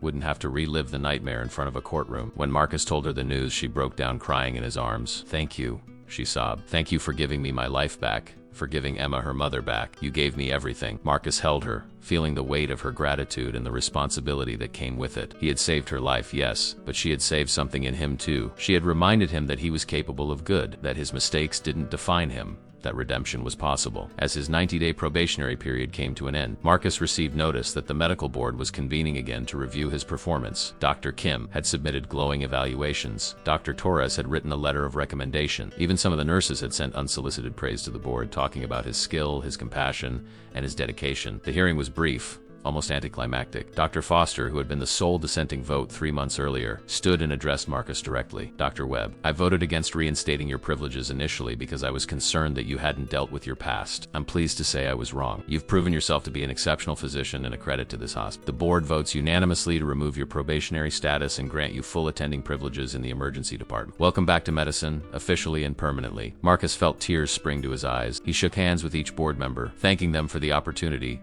promising to honor their trust. When he left the boardroom, he found a small crowd waiting for him in the hallway. Dr. Chun, Dr. Kim, several nurses from the emergency department, and to his complete surprise, Emma and Carla. Emma ran to him and threw her arms around his waist. "You did it," she shouted. "You're a real doctor again." "I've always been a real doctor," Marcus said, kneeling down to her level. "I just forgot for a while. But you reminded me, Emma. You and your mom reminded me who I was supposed to be." Carla stepped forward and hugged him tightly. "We're so proud of you," she said softly. "You gave us a second chance at life. Now you've given yourself one too." That night, Marcus called Lily with the news. She screamed with joy so loud that her roommates probably heard her from the next room. "Dad, I'm coming to visit next weekend and we're celebrating properly. I'm so incredibly proud of you." As they talked, Marcus found himself telling her something he hadn't planned to say. "Lily, I want you to consider transferring here for your last 2 years of college. I know you love Seattle, but I've missed so much of your life. I want to be your dad again, really be your dad, not just someone you talk to on the phone once a week." There was a long pause, and then Lily said, "I was actually going to ask you the same thing. I've been looking at schools in your city. I miss you, Dad. I want us to be a family again." Marcus felt a wave of emotion so powerful it took his breath away. "We will be," he promised. "We'll be better than we were before because we both know how precious it is now." After they hung up, Marcus walked out onto his balcony and looked at the city lights. Somewhere out there, David Chun was recovering, learning to walk again after his gunshot wounds. Somewhere out there, Carla and Emma were safe and building a new life free from fear. Somewhere out there, other people were having emergencies, accidents, moments when their lives hung in the balance. And tomorrow night, Marcus would be in the emergency department, ready to help them, ready to be the man he was always meant to be, flawed and human, and trying his best. He thought about Joshua Ramirez, and for the first time in 4 years, the memory didn't crush him. "I hope I'm making you proud," he whispered to the night. "I hope you know that your death taught me something important, that life is fragile and precious, and that every moment we have to help someone is a gift." The city lights blurred as tears filled his eyes, but they were good tears, healing tears. Marcus Webb had come home. 3 months after receiving his full attending privileges, Marcus had settled into a rhythm that felt almost normal. He worked 4 shifts a week in the emergency department, spent his days off with Lily, who had transferred to a local university, and volunteered 1 evening a week at a free clinic in the neighborhood where Carla and Emma lived. He had moved out of his sparse apartment into a modest house with a small yard,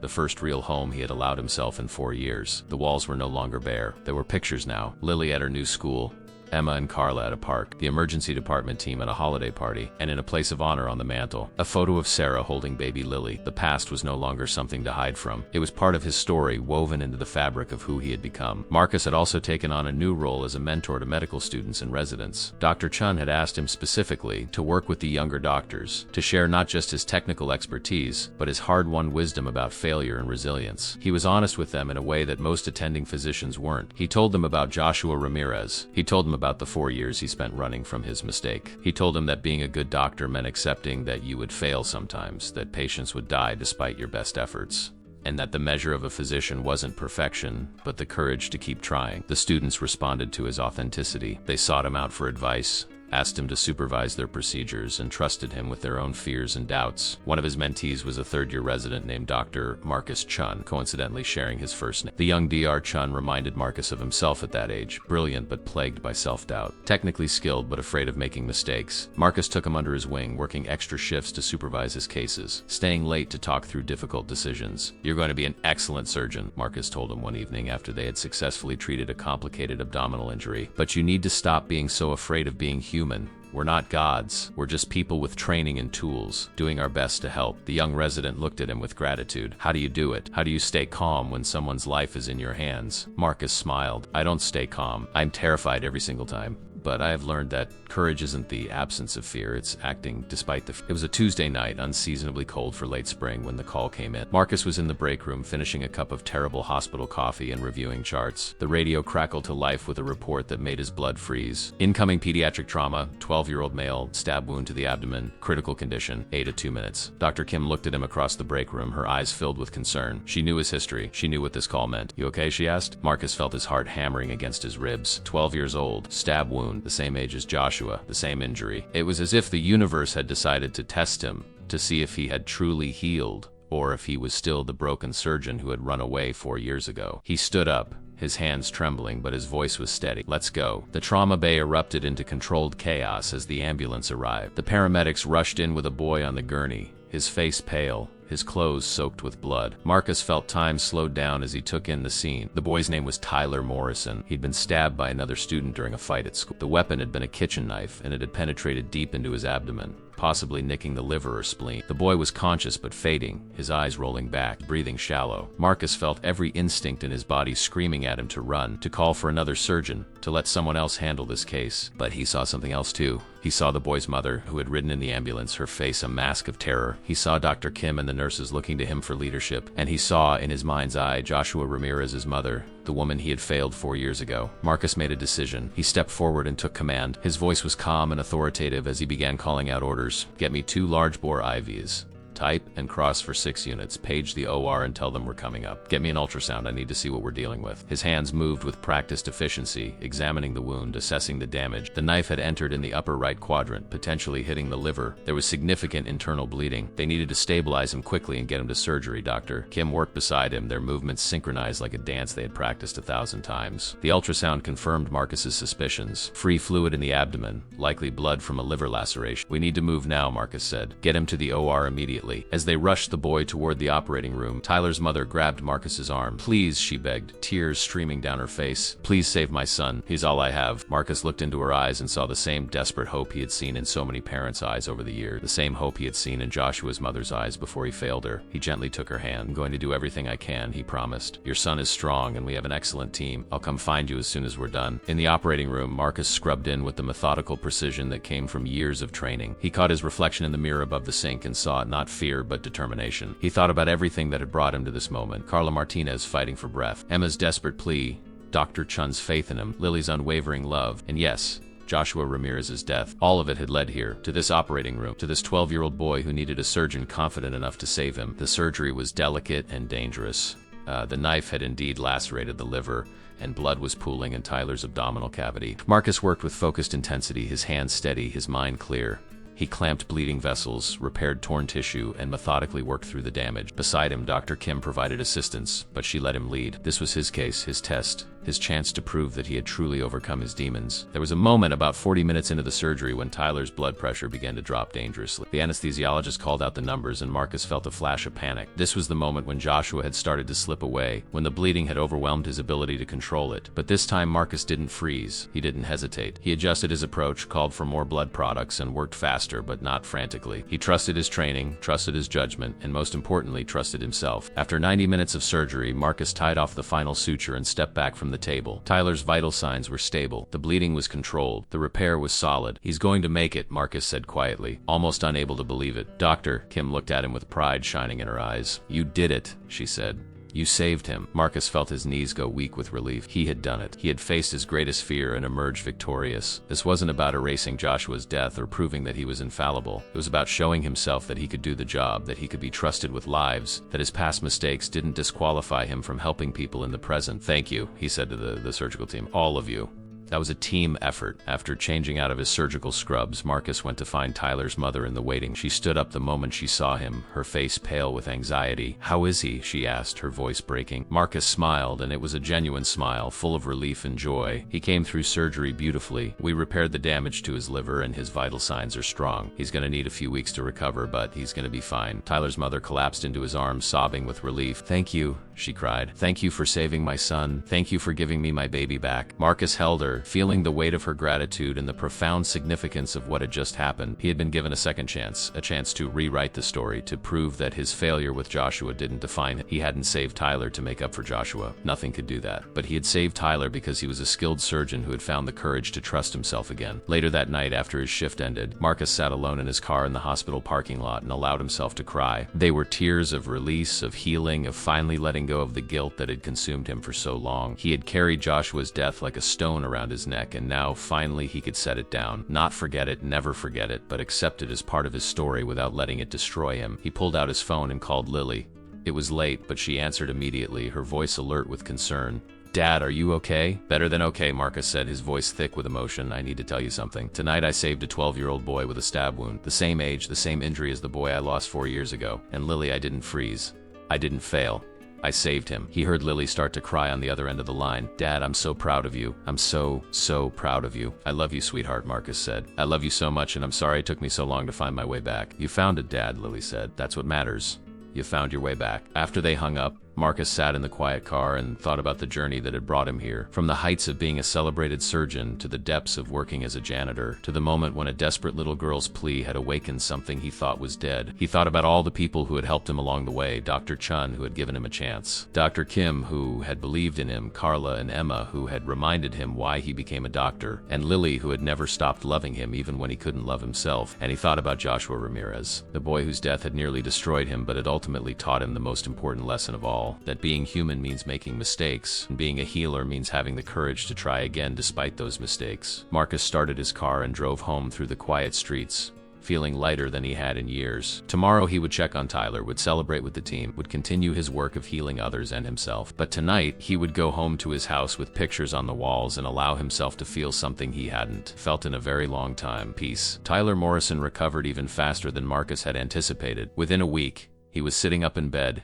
eating solid food, and asking when he could go back to school. Marcus visited him every day during his rounds, and each visit reinforced the reality of what he had accomplished. This boy was alive, laughing, making plans for the future, all because Marcus had trusted himself enough to act. Tyler's mother had become something of a permanent fixture at her son's bedside, and she never missed an opportunity to thank Marcus. She told everyone who would listen about the surgeon who had saved her son's life, about his steady hands and calm demeanor, about the way he had looked her in the eye and promised to do everything he could. The story spread through the hospital, and Marcus found himself being treated with a new level of respect that had nothing to do with his past reputation and everything to do with what he had proven in the present. One afternoon, as Marcus was checking Tyler's incision, the boy looked up at him with curious eyes. Dr. Webb, can I ask you something? Of course, Marcus said, finishing his examination. My mom said you used to be a janitor here. Is that true? Marcus sat down in the chair beside the bed, surprised by the directness of the question. It's true. I worked as a janitor for 4 years before I came back to being a doctor. Tyler's brow furrowed in confusion. Why would a doctor want to be a janitor? That seems like a weird choice. Marcus smiled at the simple logic of a 12-year-old. It does seem weird, doesn't it? The truth is, I made a mistake a long time ago when I was a surgeon. A patient died, and I blamed myself so much that I didn't think I deserved to be a doctor anymore. So I quit and became a janitor instead. But you came back, Tyler said. Why? Marcus thought about how to answer honestly without burdening a child with too much adult complexity. Because a little girl reminded me that running away from your mistakes doesn't make them go away. It just means you're not there to help the next person who needs you. I realized that I could spend the rest of my life hiding, or I could find the courage to try again. Tyler nodded slowly, processing this information. I'm glad you came back. My mom says I would have died if you weren't here. So I think that little girl did a really good thing. She did, Marcus agreed, feeling a warmth in his chest. She saved my life just as much as I saved hers. The wisdom from a child's perspective was always disarming. Tyler had distilled Marcus's entire journey into its simplest truth. People needed help, and hiding didn't help anyone. That evening, Marcus was paged to Dr. Chun's office. When he arrived, he found her sitting with 2 other people: Dr. Foster, the chief of surgery, and a woman he didn't recognize, Dr. Webb. Dr. Chun said, gesturing for him to sit. This is Dr. Rebecca Winters from the American College of Surgeons. She wanted to meet you, Doctor. Winters stood and shook his hand, her grip firm and professional. Dr. Webb, it's an honor. I've been following your story with great interest. Your case with Tyler Morrison, combined with your successful treatment of Carla Martinez and your overall performance since returning to medicine, has caught the attention of our organization. We'd like to feature your story in our journal and invite you to speak at our annual conference about resilience and redemption in surgical practice. Marcus felt overwhelmed by the unexpected recognition. I don't know what to say. I'm not sure my story is one worth sharing.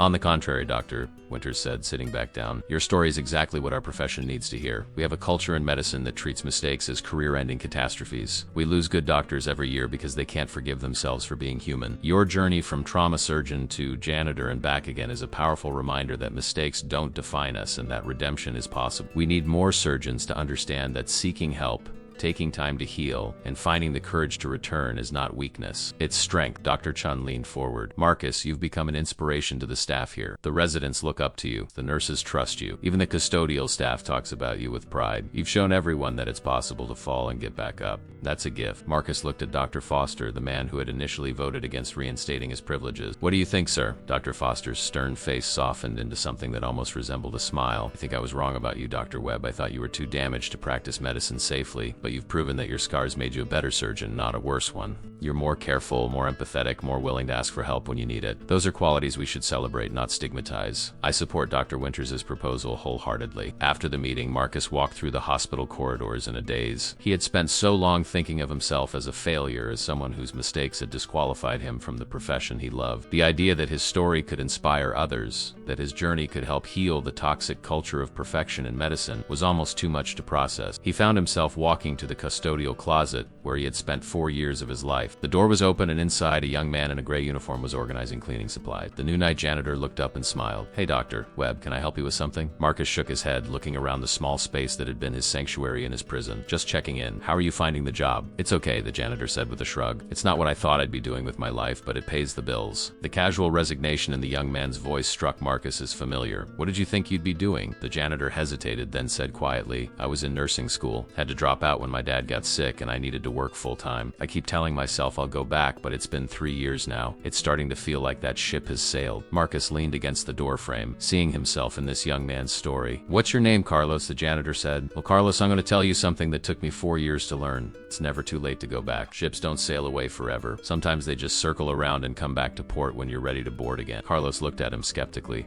"Easy for you to say. You're a doctor. Some of us don't get second chances." Marcus smiled. 3 months ago, I was wearing that same uniform you're wearing now. I spent 4 years pushing a mop because I was too afraid to be what I was meant to be. Don't make my mistake, Carlos. Don't let fear or circumstance convince you that you're not worthy of your dreams. If nursing is what you love, find a way back to it. The hospital has scholarship programs. Dr. Chun in the ER is always looking for good people to mentor. Don't let this job become your permanent identity unless it's what you want. Carlos stared at him, hope flickering in his eyes. "You really think I could do it? At my age, having been out of school this long?" Marcus put a hand on the young man's shoulder. "I know you can, and when you're ready, come find me. I'll help you." That night, Marcus drove to the neighborhood where Carla and Emma lived. He had promised to have dinner with them, a weekly tradition that had started after Carla's discharge and had become a cherished part of his routine. Emma answered the door with her usual enthusiasm, throwing her arms around him. "Marcus, guess what? I got an A on my science project, and my teacher said I'm going to be an amazing doctor someday." "That's wonderful, Emma," Marcus said, lifting her up and spinning her around. "I never doubted it for a second." Carla appeared from the kitchen wearing an apron and carrying a dish of homemade lasagna. Her face had healed beautifully, the bruises long faded, replaced by a healthy glow that came from safety and peace. Come in, come in. Dinner's ready." They sat around the small table in Carla's modest apartment, and for a while the conversation was light and easy. Emma talked about school and her friends. Carla talked about her new job at a non-profit organization helping other domestic violence survivors. Marcus talked about Tyler and the speaking invitation from the surgical college. It felt like family, this gathering of 3 people whose lives had intersected in tragedy and transformed into something beautiful. After Emma went to bed, Carla and Marcus sat on the small balcony with cups of coffee, looking out at the city lights. "You changed our lives," Carla said quietly. "Not just by saving me that night, but by being part of our lives after. Emma and I were so lost, so broken. You gave us hope. You showed us that broken people can heal and that second chances are real." Marcus felt his throat tighten with emotion. "You changed my life too," he said. "You and Emma reminded me that I was more than my worst mistake. You gave me the courage to try again." Carla reached over and took his hand. "I heard about the boy you saved, the 12-year-old with the stab wound. Emma told me it was the same kind of injury as the one that made you quit. Can't imagine how hard that must have been." "It was terrifying," Marcus admitted. "For a moment, I was right back in that operating room 4 years ago, feeling like I was about to fail again. But then I looked at that boy and I saw all the reasons I became a doctor in the first place. I saw his mother's desperation, his need for someone to fight for him, and I knew I couldn't run. Not again." "You didn't just save him," Carla said. "You saved yourself. Okay, you proved that the man who failed isn't the same as the man who gave up. You're the man who came back." Later that night, as Marcus drove home, his phone buzzed with a text from Lily. "Dad, I have news. I've decided on my major. I'm going to study medicine. I want to be a doctor just like you. Not because of who you were before, but because of who you are now. Because you taught me that courage is getting back up after you fall. I love you." Marcus pulled over to the side of the road, his eyes blurring with tears. His daughter, his beautiful, brilliant daughter, wanted to follow in his footsteps. Not the footsteps of the celebrated surgeon he had been, but the footsteps of the humbled, compassionate healer he had become. It was the greatest honor he could imagine. He texted back, "I love you too, sweetheart. And I promise to be the father and the role model you deserve." The city stretched out before him, full of people living their lives, some healthy, some sick, some in crisis, some healing. And tomorrow, Marcus would return to the emergency department, ready to help whoever walked through those doors, ready to be exactly who he was meant to be. a surgeon who had learned that healing begins with forgiving yourself. 6 months later, Marcus stood backstage at the American College of Surgeons annual conference, his hands trembling slightly as he held the notes for his speech. The auditorium beyond the curtain held over 2,000 surgeons, residents, and medical students, all waiting to hear his story. Dr. Winters had introduced him with words that made him uncomfortable in their praise. A surgeon who fell, rose again, and reminded us all why we chose this noble profession. The applause was thunderous, expectant, and Marcus felt the familiar flutter of panic in his chest. But this time, the panic was different. It wasn't the paralyzing fear that had controlled him for 4 years. It was the healthy nervousness of someone about to do something important, something meaningful. He walked onto the stage and the applause grew louder. He looked out at the sea of faces, all of them surgeons who understood the weight of holding lives in their hands, who had all experienced the terror of making decisions that meant the difference between life and death. He saw young residents with eager faces, veteran surgeons with tired eyes, and in the third row, Dr. Chun, Dr. Kim, and to his surprise and joy, Carla, Emma, and Lily. They had flown in to support him, his family of the heart, the people who had saved him as much as he had saved them. Marcus took a deep breath and began to speak. His voice was steady, clear, carrying to every corner of the auditorium. 4 years ago, I killed a child. The blunt opening statement sent a ripple through the audience. No one moved, no one coughed, they were riveted. His name was Joshua Ramirez. He was 12 years old and he came into my emergency room with a stab wound to the abdomen. I was the attending surgeon. I had performed this procedure hundreds of times before. I knew what to do. But during the surgery, I hesitated. And for just a few seconds, I second-guessed myself, and in trauma surgery, seconds matter. Joshua died on my table. Marcus paused, letting the weight of those words settle. The review board cleared me. They said his injuries were too severe, that even with perfect execution, his survival was unlikely. They were being kind. The truth is, I failed him, and that failure destroyed me. I couldn't look at another patient without seeing Joshua's face. I couldn't walk into an operating room without hearing the flat line of his heart monitor. So I did what I thought was the responsible thing. I quit. He told them about the 4 years as a janitor, about the self-imposed exile, about convincing himself that he was protecting patients by removing himself from medicine. He told them about the night Emma appeared with her dying mother, about the impossible choice between maintaining his hiding place and saving a life. He told them about using a cleaning cart to perform an emergency procedure, about the moment when Carla's chest expanded with that first desperate breath, about feeling like himself for the first time in years. And then he told them about the long road back, the refresher course, the probationary period, the constant fear of failing again, and finally, the night he saved Tyler Morrison, a 12-year-old boy with a stab wound, the same age and injury as Joshua. I tell you this story not because I think I'm special or brave. I tell you this because I know I'm not the only surgeon in this room who has failed. I know I'm not the only one who has lost a patient and wondered if I had the right to continue practicing medicine. I know I'm not the only one who has looked at their hands and seen the weight of all the lives they've held. The ones they saved and the ones they lost. Marcus's voice grew stronger, more passionate. Our medical culture treats mistakes as unforgivable sins. We expect perfection from ourselves and from each other, and when we inevitably fall short because we're human and humans make mistakes, we either bury our failures under layers of denial or we punish ourselves so severely that we abandon the very thing we were called to do. Both responses are wrong. Both responses hurt patients. He looked directly at the young residents in the audience. If you take nothing else from my story, take this. Your mistakes do not define you. What defines you is what you do after you make them. Do you learn? Do you grow? Do you find the courage to try again? Or do you let one failure erase all the good you could do in the world? I spent 4 years hiding because I was too afraid to fail again. And in those 4 years, how many Carla Martinez's died because I wasn't there? How many Tyler Morrisons didn't get a second chance because the surgeon who could have saved them was too busy punishing himself to show up? My absence didn't honor Joshua Ramirez.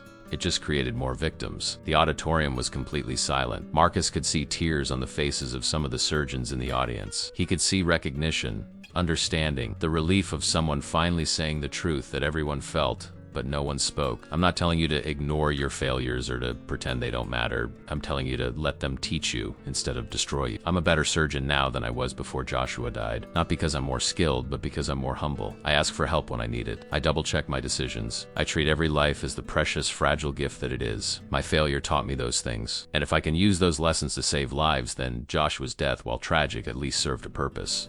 Marcus's voice softened, became more personal. I want to introduce you to someone. Emma, can you come up here? Emma, now 8 years old and wearing her best dress, climbed the stairs to the stage, holding Marcus's hand. This is Emma Martinez. A year ago, her mother was dying from a collapsed lung. Emma found me, a janitor with a mop, and she begged me to help. She looked at me like I was a hero, even though I was just a broken man hiding from his past. She gave me the courage to act, to trust myself one more time. Because she believed in me, her mother is alive today. He gestured to Carla in the audience. That's her mother, Carla. She's healthy, she's safe, and she's helping other domestic violence survivors build new lives. Emma's going to be a doctor someday. She told me so. So. And when she is, she's going to be the kind of doctor who sees people, not just patients, who understands that healing isn't just about technical skill. It's about showing up even when you're afraid. Marcus knelt down beside Emma. "Thank you for saving me," he whispered, loud enough for the microphone to catch. "Thank you for reminding me who I was supposed to be." Emma hugged him, and the audience erupted into applause. It started as a ripple and grew into a standing ovation that lasted for minutes. Surgeons who had spent their entire careers hiding their own failures,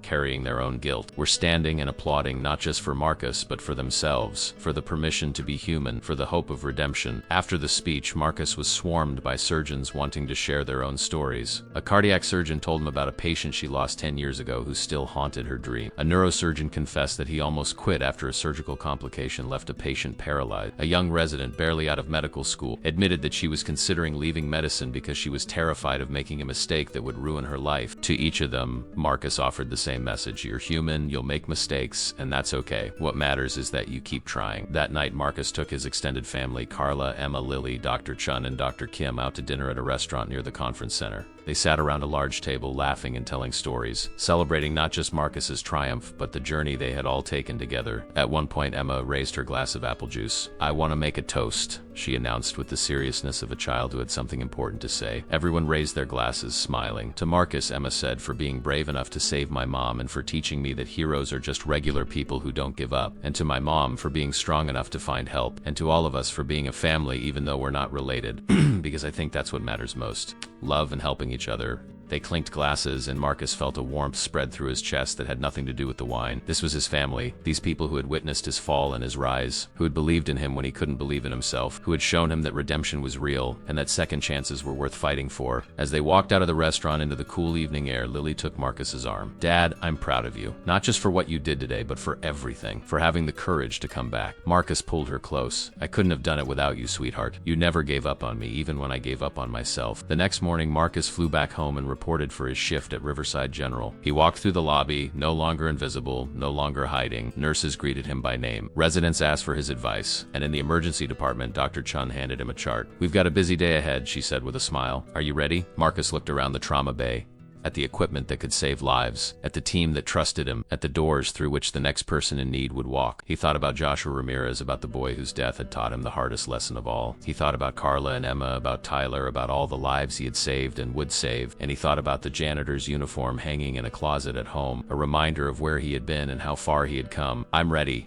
Marcus said, and he meant it with every fiber of his being. And that's where our story ends, but you know what? The conversation doesn't have to end here. Drop a comment below and tell us where in the world this story reached you today. Maybe just one word that captures how it made you feel. It's pretty incredible to think we're creating this map of emotions together, connecting hearts across continents through stories that matter. What we're building here is more than just a channel. It's a home for stories about resilience, about second chances, about the quiet courage it takes to get back up when life knocks you down. If you want to help us keep building this space, a subscription and a simple like goes further than you might. It tells the algorithm that these stories deserve to be seen, that they deserve to travel to people who need to hear them. Thank you for spending your time here, for opening your heart to Marcus's journey, for believing that broken people can heal and that it's never too late to become who you were meant to be. Until we meet again in another story, remember this: your mistakes don't define you. Your courage to try again does. Be the light someone needs to see in their darkness.